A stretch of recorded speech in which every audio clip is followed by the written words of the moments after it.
Assalamualaikum warahmatullahi wabarakatuh. Ketemu lagi bersama saya Syamsir Alam, menjawab masukan dari beberapa teman dan kakak saya di video-video sebelumnya untuk mewawancarai Bapak Wali Kota. Kali ini kita akan bertemu dengan orang nomor 1 di Kota Bau-Bau. Simak terus videonya sampai selesai, berikan masukan, kritik dan saran di kolom komentar. Check it out. Assalamualaikum warahmatullahi wabarakatuh. Waalaikumsalam warahmatullahi wabarakatuh. Ketemu lagi bersama saya Syamsir Alam. Kali ini kita bersama dengan Bapak Dr. Haji A.S. Tamrin Imha, Bapak Wali Kota kita yang terhormat Wali Kota Bau-Bau. Terima kasih Pak sebelumnya Sama-sama, terima kasih. mau saya wawancara dan hadir di channel saya. Semoga Bapak dalam keadaan sehat selalu dan lancar. Amin. Sama-sama juga saya mendoakan semua Bapak juga sehat dan termasuk pemirsa ini juga Amin. sehat semuanya. Amin. Gini Pak, melihat dari kondisi masyarakat di lapangan, ada beberapa keluhan masyarakat. Yang pertama mungkin dari dampak perubahan apa yang terjadi di Kota Bau-Bau secara umum Pak, mungkin bisa dijelaskan kepada masyarakat setelah saat adanya pandemi ini Pak. Dengan adanya pandemi ini, bukan saja Bau-Bau, pandemi ini kan melanda dunia. Jadi semua relung-relung kehidupan, sisi-sisi kehidupan dipengaruhi oleh dampak pandemi di aspek ekonomi, di aspek tenaga kerja, aspek pariwisata, aspek pendidikan, aspek perkantoran. Orang juga kerja di rumah, kerja saja di rumah, belajar saja di rumah, semuanya di rumah. Nah, di aspek agama, orang bersalat di masjid juga harus terbatas. Jadi semua sisi-sisi, semua ruang-ruang kehidupan dipengaruhi oleh pandemi. Namanya juga pandemi itu kan bencana non alam yang mengejala di seluruh, kali ini di seluruh dunia malah. Itulah jadi semua sisi-sisi, semua ruang-ruang kehidupan dipengaruhi, terdampak oleh pandemi ini. Begitu. Mungkin yang kedua Pak, bisa dijelaskan siapa-siapa saja yang terlibat dan ikut bertanggung jawab dalam proses penanggulangan pandemi COVID ini? Tanggung jawab itu seluruh masyarakat, tidak bisa ditimpakan kepada salah satu pihak. Pemerintah harus menyiapkan berbagai sarana prasarana fasilitas untuk mengantisipasi semua dampak-dampak daripada pandemi itu. Mulai mereka, jadi yang bertanggung jawab itu sesuai dengan porsi, proporsi dan profesi masing-masing, terbagi secara menyeluruh tanggung jawab itu. Pemerintah setidak-tidaknya sudah membentuk tim, melakukan refocusing, menyiapkan pendanaan, dan juga menyiapkan yang namanya 3T, tracing, apalagi treatment, kemudian testing. Jadi mencari sumber-sumber apa yang kira-kira terkena untuk kemudian dilakukan dites untuk, sehingga kemudian untuk siapa-siapa lagi di antara itu untuk dilakukan penanganan, penyembuhan ataukah di karantina agar tidak merambah kepada yang lain-lain. Itu tugas itu pemerintah, termasuk menyiapkan seluruh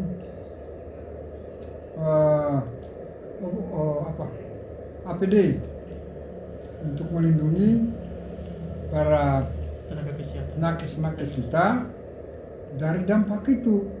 Karena mereka ini kita harapkan adalah ujung tombak untuk meredam penyebaran pandemi COVID ini.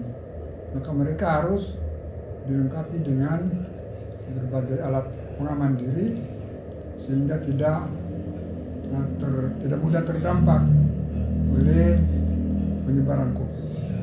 Masyarakat juga seluruhnya dari ujung ke ujung, dari profesi apapun, harus ada kesadaran untuk bagaimana menyikapi, memasuki, istilahnya kan kita sekarang memasuki kehidupan new normal, kenormalan baru. Artinya banyak sisi-sisi kehidupan kita yang harus kita bisa menahan diri untuk tidak melakukan sesuatu, atau untuk melakukan sesuatu harus mengikuti protokol kesehatan. Misalnya pun kita pesta, harus kita menerapkan 3M atau malah 5M. Memakai masker kayak kita sekarang ini, kemudian mencuci tangan dengan sabun daripada air mengalir, kemudian menjaga jarak, juga menghindari kerumunan, termasuk juga menahan diri kalau tidak penting tidak usah keluar rumah. Itu loh. Makanya ada istilah kerja di rumah saja, belajar di rumah saja, sembahyang di rumah saja. Semua itu sesuai dengan kondisi-kondisi di masing-masing daerah atau di masing-masing situasi. Tapi intinya, seperti saya bilang tadi, masyarakat sadar akan protokol kesehatan. Pemerintah menyiapkan berbagai sarana prasarana untuk pencegahan penyebaran COVID. Tenaga-tenaga kesehatan kita juga harus proaktif untuk melakukan tugas-tugas. Bagaimana meredam ini tadi, melakukan 3T itu tadi, testing, tracing, treatment. Itu harus secara terkoordinasi yang bagus, itu sinergitas dalam bekerja, sehingga tidak boleh saling melempar kesalahan, tapi justru harus bahu-membahu untuk bersama-sama, baik pemerintah dalam hal ini, pemerintah Kota Bau-Bau, termasuk tenaga-tenaga Satgas yang tergabung dalam Satgas, di mana wali kota sebagai ketuanya, kepala polisi juga sebagai wakil, dan DIM, semua terlibat di dalam semua pimpinan-pimpinan instansi, baik yang instansi pemerintah daerah maupun vertikal, semuanya harus bahu-membahu secara bersama-sama sesuai dengan fungsi dan perannya untuk memotong mata rantai penyebaran COVID-19. Di sisi lain, pengaruh yang sangat signifikan kita lihat adalah pengaruh ekonomi, di mana banyak mata pencaharian masyarakat yang terputus atau setidaknya terkendala karena mereka tidak bisa lagi beraktivitas seperti sedia kala untuk berangkat menjual, ojek juga, pokoknya terkendala semua. Sehingga juga pemerintah termasuk kewajibannya juga untuk melakukan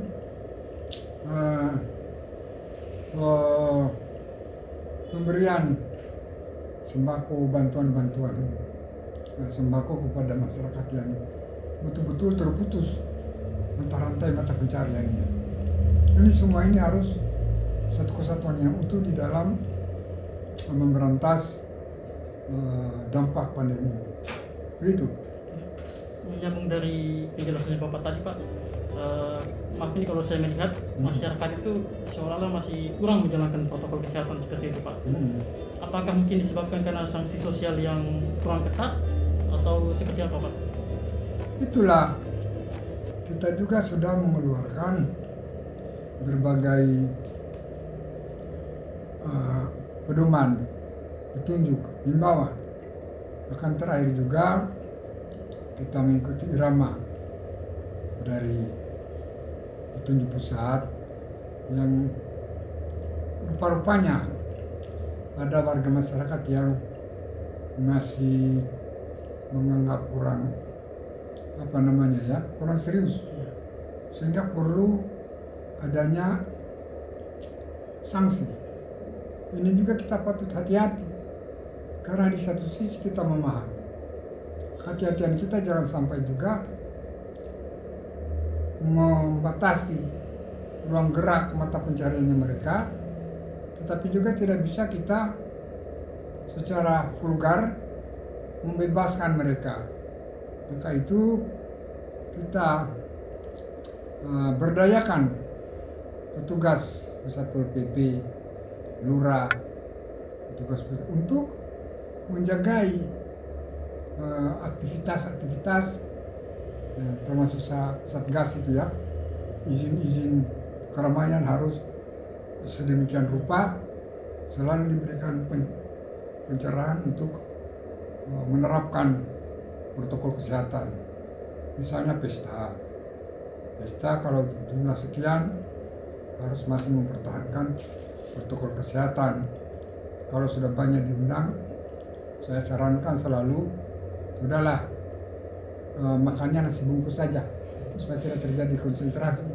Habis kalau ada envelope salaman corona saja. Setelah itu keluar dari habis salaman corona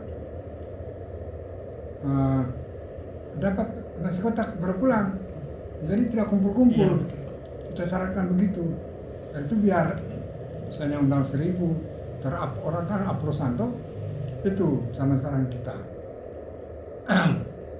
Termasuk kita melakukan memberdayakan Satpol PP untuk mengawasi keramaian-keramaian, misalnya di tempat-tempat hiburan atau tempat-tempat fasilitas umum ya, yang memungkinkan konsentrasi massa di situ banyak. Nah, selalu dikontrol semuanya itu, termasuk utamanya tempat hiburan malam yang sudah ada petunjuknya, jam sekian boleh buka, itu jam sekian. Nah, minta ke Satpol PP untuk secara disiplin menegakkan aturannya, sehingga juga mereka masih bisa berusaha, masih bisa juga menjalankan usahanya, tetapi tetap juga harus menjaga kemungkinan-kemungkinan yang memungkinkan penyebaran COVID bisa merajalela, sehingga jumlah penonton juga tetap protokol kesehatan, waktunya juga harus misalnya jam 12 sudah selesai atau jam 1 misalnya. Ya segitu, harus disiplin masyarakat. Nah, tidak bisa juga kita harus dilemparkan saja ke pemerintah. Oleh saat itu kita minta PP kalau begitu ya diberikan sanksi itu. Tempat hiburan malam begitu ya, kalau kalau sudah diperingati tidak mempan juga ya harus minta tutup, ya begitu. Selanjutnya Pak, mungkin kalau menurut Bapak ini kira-kira kapan aktivitas masyarakat bisa berjalan seperti biasa? Misalkan ada sekolah langsung tanpa ojek online lagi dan lain-lain. Nah, itu tadi berkorelasi langsung dengan ketaatan dan kesadaran. Nah, kalau kita bisa menahan diri semua, misalnya sampai 1 bulan atau 2 bulan ini kita menjaga 5M, pakai masker, memakai masker, menjaga jarak, mencuci tangan, menghindari kerumunan, mengurangi keluar rumah. Nah, karena kalau itu dilakukan dan disiplin kita semua, mudah-mudahan cepat selesai. Nah, kalau sudah selesai, sehingga menurunlah tren daripada warga kita yang terdampak atau terdampak COVID ini. Nah, pada saat itulah sudah bisa aktivitas itu sudah bisa kita jalan. Tetapi kalau kita tidak patuh, dia berfluktuasi naik lagi turun lagi, aduh, kita juga yang susah. Jadi kesadaran kita semua selalu saya tidak henti menghimbau masyarakat untuk marilah kita secara bersama-sama menahan diri untuk tetap menegakkan protokol kesehatan dengan 5M itu. Pihak prokes juga nakes kita juga betul-betul menerapkan 3T, itu bersambung-membahu dengan Satgas COVID-19. Begitu semuanya. Ya, jadi dengan begitu kita harapkan setelah itu ya, misalnya sekolah udah bisa sekolah tatap muka. Nah sekarang kan pilih di kantor, tatap muka kita pilih-pilih. Itu di kantor sekian persen. Kalau sudah normal kan bisa. Ya udah normal kita kerja. Kita begitu. Orang juga bisa. Apalagi sekarang ini menjelang puasa. Nah, kita ingin salat ini jangan kita terhalang. Tetapi juga kita tidak bisa nekat. Hanya karena supaya kita salat, nekat. Pokoknya tidak pusing. Nah, kalau menyebar lagi, kita banyak contoh-contoh. Ada karena ada yang merasa tidak tidak pusing, tidak ambil pusing, lalu aktivitasnya tidak menggerakkan. Nah terjadilah klaster-klaster. Adalah dulu klaster yang di Makassar itu, klaster Istimewa Ulama, klaster lagi yang di Muna itu, ada klaster lagi rumahan, semua. Nah ini berkaca, bercermin dari hal-hal ini. Mari kita semua bukan juga kita menakut-nakuti, tetapi mari kita semua melihat realita di lapangan, sehingga kemudian kita secara patuh dan disiplin menerapkan protokol kesehatan. Ini terakhir Pak, karena mungkin juga durasi waktu. Sebagai orang nomor 1 di Kota Bogor, apa harapan Bapak ke depan kepada masyarakat? Harapannya kita secepatnya kita melewati masa kenormalan baru. Secepatnya kita hidup dalam kenormalan yang sesungguhnya. Amin. Covid ini segera kembali ke kampung halaman. Amin.